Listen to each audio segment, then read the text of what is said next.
Hello, everyone, and welcome. I am Anna. I'm Isabella. And we're the Line Network, your pocket news.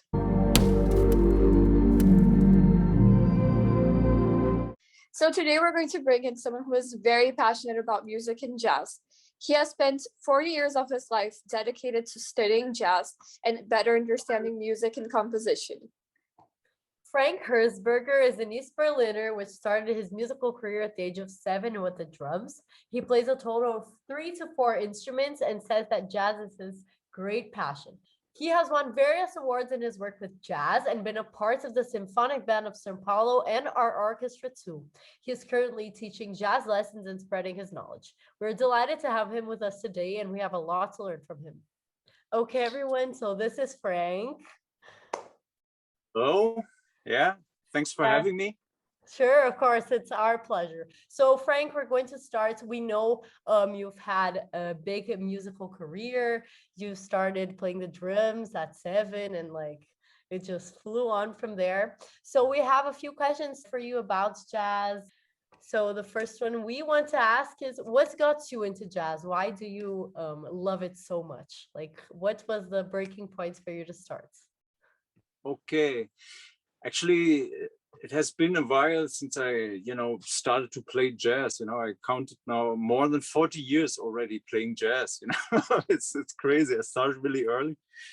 And basically what happened was that my older brother, he already played the bass. And so basically he got me into music first. And the first thing was he gave me a drum set because he was a bass player. He said we should play together, and he was a rock bass player, so he said you should play the drums.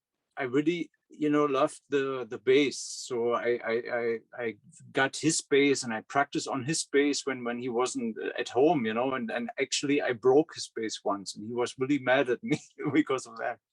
When I went to the music conservatory, I started already to study serious music with maybe 10, 11 or something. I really went there and had a professional bass teacher, and they had ensemble playing, and there I had the chance to play with jazz bands, and I really loved the music. So I really kind of started with rock and roll, but then I drifted to jazz early on. What would you say influenced your decision to go from rock and roll to jazz? Because they're quite different genres of music. So I just wondered how the shift happened and what motivated you to switch. That's actually because of my instrument. I got my instrument here. Since I teach, I have my instrument always here. and basically, this instrument here is like an acoustic bass. And an acoustic bass, you don't find you find it in rock and roll, right? But you don't find it too much in pop music. Basically, I really like the sound of the bass in jazz when it starts to walk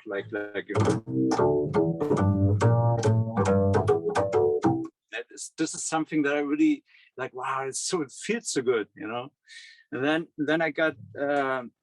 I had the chance to play there in the youth band, and there were really good players, and I really started to listen to music differently because jazz is so open. There are so many things to listen to, and there are so many good players. And so when you start to study music, somehow a lot of musicians, they start to study or classical music or play guitar or something, but when they meet jazz, it's something different because it opens a different world in music. What would you say your favorite song, a song that really touches you? Yeah. Wow. I mean, I have a really romantic tune, but since I'm married with Marta, the piano player, and she plays piano, and we got actually married when she came into the church. I was playing our song, which is called My One and Only Love. I can actually maybe play even the melody here. Yes, we'd love that.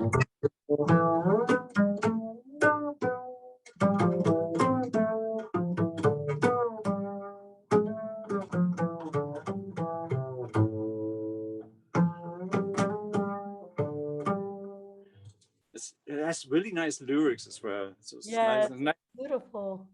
Now that we know which song really touches you and inspires you, we were wondering about like, are there any musicians that really inspired you on your journey to discovering jazz or just learning how to play in general?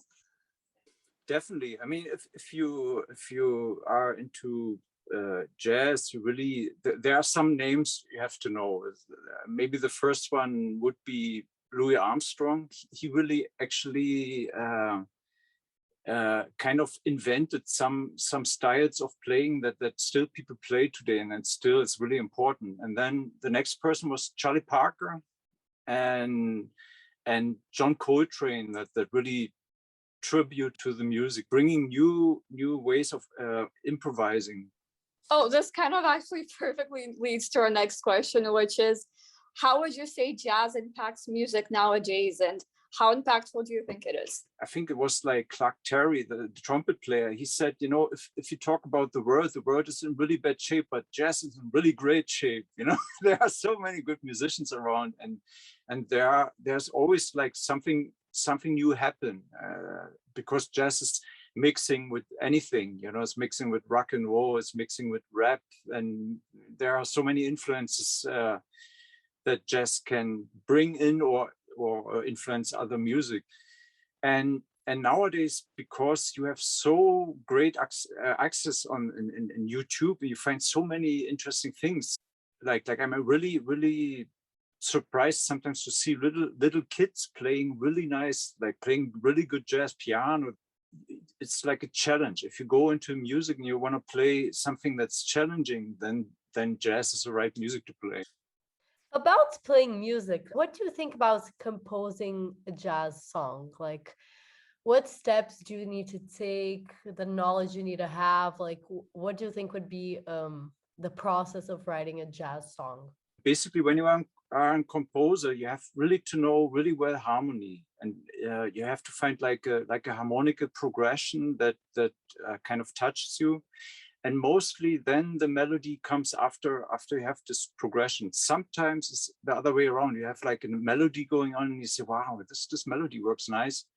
And then you will find the chord progression, the chords, and compose the tune. I mean, I went to the United States to study jazz composition. There are so many things that help you to compose. In the end, it becomes something that if you know like how to write like harmony and find the right melody notes, it's not that hard. In terms of like comparing jazz to music nowadays, would you say there is something lacking in like the progressions of the songs nowadays, or do you think that it's like up to the same standard that, I don't know, jazz songs are nowadays, or that they could use a bit more study?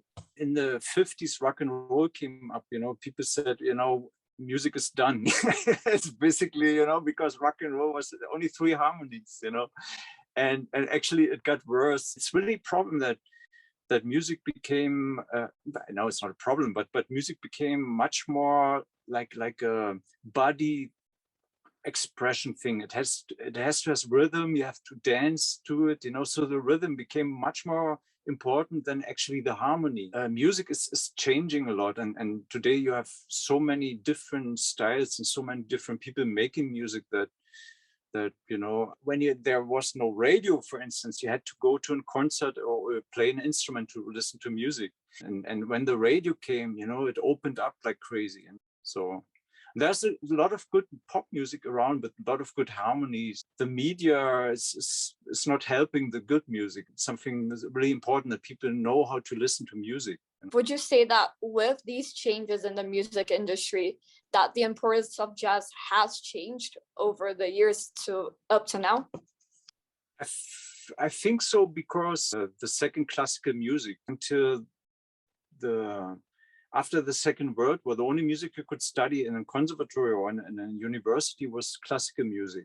And after the Second World War, actually, they opened like Berkeley College of Music and schools that really dedicated themselves to jazz. And nowadays, like almost all the big universities have like a jazz program and like a classical program. And I mean, for professional musicians, jazz is something they basically, even if you study classical music, you have somehow to know how to play certain things in jazz as well. Because there is a lot of pieces for the orchestra that actually use the jazz idiom to compose and to play, you know. So I think jazz is like something that's there. The big audience maybe doesn't realize it because there are not so many people listening to jazz.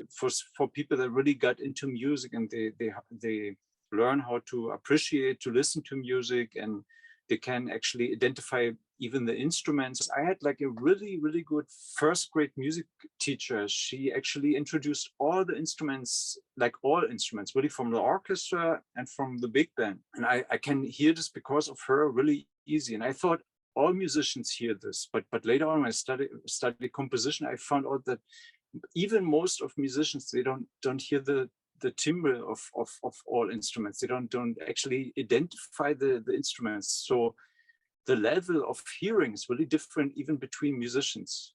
From all the instruments you listen to or you play, which is like your absolute favorites? I don't have any favorite instrument. The instrument is called instrument because it's just an instrument, and it should actually like produce emotions and produce something. You have to play well, and you have to really transmit something that really means something. I can identify if the player plays really like with emotion, and he really thinks about the phrasing, and you know, but it's much more interesting than the actual instrument. It's just an instrument, right? But it's something you learn. I mean, when I started to play the acoustic bass, I really liked the instrument because of it was big and it's cool, you know. But this is something after you study music for maybe 10, 15 years to learn the technique and learn the basic instrument. But then if you are really become like a professional player, you realize, you know, the instrument is only the tool to make everything happen, and then you realize studying or playing music, you will learn until the end of your life. There's no ending, no big final line that you can cross or anything, which is nice. I like. Yes, it is.